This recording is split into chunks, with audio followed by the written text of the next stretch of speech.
Hey everyone, Joshua Kirk here with you once again, and now it's time for my second list involving music in the first half of the 2020s. As you can see from the title, this is about my top 100 albums of the 2020s first half, which I'm very excited to do. There's been a lot of fantastic albums in the decade so far. Just like with the songs, you'll see a visual scroll of the bottom half, albums 100 to 51, and then in the video, I will talk more about my top 50 albums of the front half of the decade. So, without further ado, here's the bottom half of the list.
That was the bottom half of my top 100 albums of the 2020s first half. And now we're here at the top half, my top 50 albums. Number 50, the powerful record from Lizzie No, Halvesies. 49, Run the Jewels with RTJ4. 48, Soccer Mommy with her best record to date, Evergreen. 47, the very ambitious album from Perfume Genius, Set My Heart on Fire Immediately. Then at 46, Silk Sonic with An Evening with Silk Sonic. 45, a gorgeous chamber folk project from Ichiko Aoba, Windswept Aiden. 44, Geese with one of the most creative rock records of the decade so far, 3D Country. 43, everyone's favorite post-rock album of the decade so far, Black Country New Road, Ants from Up There. 42, the passionate and euphoric album from First Aid Kit, Palomino. 41, otherworldly music from ML Buck on Suntub, and then rounding out the 40s, Billy Woods with the dark and conceptual hip hop epic Ethiops. 39, Black Midi with the very insane experimental rock epic Hellfire. 38, Tyler the Creator goes back to his hardcore hip hop roots on Call Me If You Get Lost. And then two records by Adeem the Artist. At 37, their indie country breakthrough, White Trash Revelry. And then at 36, in my opinion, their magnum opus, Anniversary. 35, Black Midi again, with my favorite album of theirs, Cavalcade. 34, the rockin' and deeply personal epic from Zach Bryan, The Great American Bar Scene. 33, also a very personal record from Lucy Dacus, Home Video.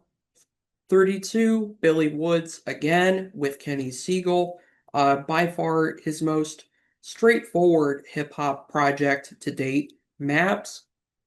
31, the Lockdown album from Charlie XCX, How I'm Feeling Now. And then rounding out the 30s, Jack White with his most interesting solo outing so far, Fear of the Dawn. 29, sadly very relevant post rock from Chat Pile on God's Country. 28, the wonderful debut from The Last Dinner Party, Prelude to Ecstasy, 27, a beautiful culminative record from Sufjan Stevens, Javelin, and then rounding out the bottom half at 26, McKinley Dixon with one of the better jazz rap albums of the 2020s first half, Beloved, Paradise, Jazz. We're at the top half now, the top 25, starting at 25 with ML Buck again with her debut album Skinned, which I was really grateful to get into as I dove further into her music. This record isn't even like 30 minutes long, and yet it still does a lot of very interesting things throughout its runtime. And yeah, I'm just a really big fan of what she's doing. 24, it is Porter Robinson with Nurture, really one of the most colorful and spellbinding electronic and dance albums in the decade so far. I kind of like the cover. And yeah, this record, yeah, just has so many great intricacies and a great flow. And yeah, I just really love it. 23, it is Shushu with the hilariously titled 13-inch Frank Beltram Italian stiletto with bison horn grips. Again, it's really fantastic that decades into their career, Shushu is continuing to take risks with their music and go to some very interesting places. And yeah, this is a kind of a semi-psychedelic rock record they've put together with kind of that shoo shoo twist. And yeah, it's awesome. 22, the posthumous album from Mac Miller, Circles, really one of the first albums of the 2020s that really just struck a chord in terms of just how like devastating, beautiful, and creative it really is. And yeah, clearly everyone involved with this project put a lot of care into the final product, and yeah, it's very much become kind of the standard for how a posthumous record is supposed to be made. 21, it is Wednesday with their Southern Goth epic Rat Saw God. These guys are very much paving the way for kind of this wave of indie country rock that, yeah, has really become essential with the critical consensus as of late, and for good reason, because this album just has some great songwriting, production, and energy on it. And yeah, I'm just a really big fan of what they're doing for that whole scene. Rounding out the 20s, it is the comeback from The Hives, the death of Randy Fitzsimmons. It is rare that a return record from a very influential garage rock band kicks this much ass, but that is what happened with The Hives. This record just rocks between the sonics, the tunes, and songwriting and energy are all on point. And yeah, I think it's definitely one of the best comebacks I've heard from a band like this in recent memory. 19, it is Laura Marling with Song for Our Daughter. She really leveled up, I think, as a songwriter on this album, and she didn't even do that by like doing anything super out of the ordinary. This record is very simple and stripped back, but with its incredible lyrics and singing, it does what it needs to do in order to leave an impact. 18, it is the amazing debut from Elisa Amador, Multitudes, which really shows her charisma and personality to the fullest with her vocal performances and storytelling that really does cross all the different gamuts of emotion. Production is really fantastic as well, and really like adds to her whole vibe. And yeah, it's definitely showing proof that Elisa is just showing a lot of promise right now. Speaking of great debuts, at 17, we have Echo Astral with Pink Balloons, and I think they're showing a lot of promise for underground punk rock right now. Yeah, the production is awesome. Energy is there. Very distinct approach to songwriting as well. And yeah, if there is a group coming out of independent rock music that is just saying all the right things and kicking a lot of ass while doing it right now. Yeah, it's Echo Astral for sure. 16, it is JPEG Mafia with LP, specifically the offline version of LP. JPEG has really changed the game for left field hip hop in recent years in terms of beat production, writing, and yeah, this record happens to be him at his most unfiltered so far, and yeah, it just rules. 15 is probably my favorite Baroque pop album of the 2020s first half. Sloppy Jane with Madison. This record, there really is no record like it in the decades so far in terms of it obviously being recorded in a cave and also in terms of just storytelling and composition. Yeah, it's really the first album I heard from the Satisfactory label roster that I was just blown away by. And yeah, I'm very interested to hear whatever Haley Dahl cooks up next. 14 is the immense debut from Ethel Cain, Preacher's Daughter. Really one of the best albums of the 2020s so far, regardless of genre, in terms of storytelling, her voice still gives me chills to this day. And even with this record being as hefty as it is, it still flows really well. And yeah, it just tells a lot of dark tales about abuse, religious hypocrisy, among other things. It's definitely not for the faint of heart, but it's still a fantastic record all the same. 13 is Mitski with her best album to date. The land is inhospitable, and so are we. Just a really gorgeous, emotional powerhouse of a record. I think her choice to go all country was definitely smart, as the arrangements on this album are absolutely lovely, and they really bring out her vocals in such a great way.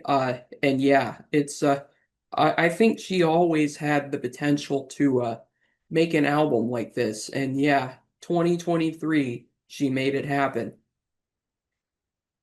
Number 12 is handily the best horrorcore record of the decade so far. That is Clipping, Visions of Bodies Being Burned, which is somehow, I think, even better than the first album they did in this vein, just in terms of the creative production and the storytelling being a bit more disturbing. And in terms of just the flow and the pacing, it is a little more immediate and in your face than there existed. And yeah, it's just incredible and a real achievement for underground hip hop. And in number 11, we have JPEG Mafia again with I Lay Down My Life for You. If LP is by far JPEG's most weird and eclectic project so far, this is probably his most personal and emotional record to date, especially with the second half and the finale, obviously. Beats are still very forward thinking, and he's bringing so much personality per usual. And yeah, it just further proves him to be a real special talent for hip hop right now. And yeah, who knows how he'll progress from here, but I'm definitely eager to see whatever that is. Now we're here. My top 10 albums of the 2020s first half. Number 10 is going to 100 gecs with 10,000 gecs. Their sophomore record, yeah, is pretty much what they were doing before, but just, yeah, multiplied by 10 or 11 in terms of just the creativity and they really honed it in with the production and songwriting on this album, and yeah, just proved that they're one of the most influential duos for the hyperpop genre, and they're also like pushing it to some really amazing and wild boundaries as well. Number 9, it is the dance punk epic from Viagra Boys, Cave World. This record very much, I think, speaks a lot of cold hard truths in terms of the conspiracy theory rabbit holes that have brainwashed much of society in recent years. And they do so through some really just fantastic satire and songwriting. Sebastian's vocal performances add such a personality to it as well. And yeah, sonically, they've just really found their sound on this album. And yeah, it was one of my most replayed records of 2022. It's awesome. Number 8 is, I think, probably my favorite hyperpop and glitch record of the 2020s first half. That is Underscores with Wall Socket. Um, there's just so many really interesting things going on this album in terms of the way she like blurs genre lines, and also the storytelling is near flawless, I think. And again, this record is kind of hefty, but it keeps my interest the whole way through. It's really catchy and fun in a sort of demented way. But it also just is very emotionally potent and even beautiful. And yeah, it's definitely right there among some of my favorite hyperpop albums of all time. Number 7 is easily my favorite country album of the 2020s first half, and that is Orville Peck with Bronco.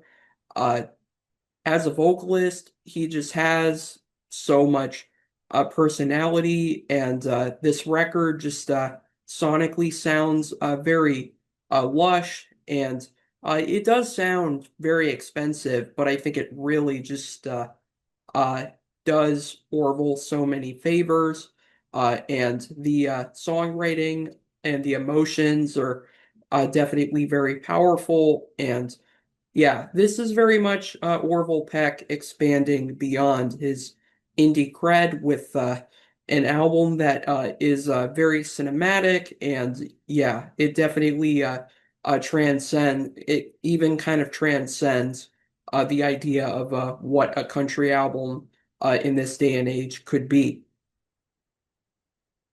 Number 6 is my favorite pop album of the 2020s first half, Maggie Rogers with Surrender. The one record where I really feel Maggie really capitalizes on her truest potential as an artist with her lyrics and her vocal performances that just ooze with charisma. And yeah, the more rockin' production definitely helps as well. And yeah, it's a record that just absolutely floored me when I first heard it, and it continues to leave an impression on me to this day. Number 5 is Turnstile with Glow On. Turnstile and this album have really been quite influential for rock music lately in terms of blurring the lines between heavy hardcore and really like dreamy indie rock and psych pop. And yeah, this record just rules. It has great energy, a really tight flow. It's produced impeccably, and yeah, it's definitely right there among some of the better hardcore punk records of recent years. Number four is my favorite rap album of the 2020s so far. That is Kendrick Lamar with GNX. This album really does sound like the record that Kendrick has been wanting to make for years. That just has like great energy and really does show a lot of versatility, even with it being his most tight and short project to date, not counting Untitled Unmastered. Um, and yeah, the production is killer. Kendrick really does do what he does best on this album, and album really like how he brings in local Compton rappers at certain points on the record, and yeah, it just further solidifies him as undoubtedly the current king of hip hop right now. Number three is Phoebe Bridgers with Punisher. Um, there isn't really anything that I could say, or really that anyone could say about Phoebe that isn't established now. Like, she's one of the great singer-songwriters of our time, and this record is pretty much her leveling up from her fantastic 2017 debut with a record that just really tugs super hard on those heartstrings the whole time.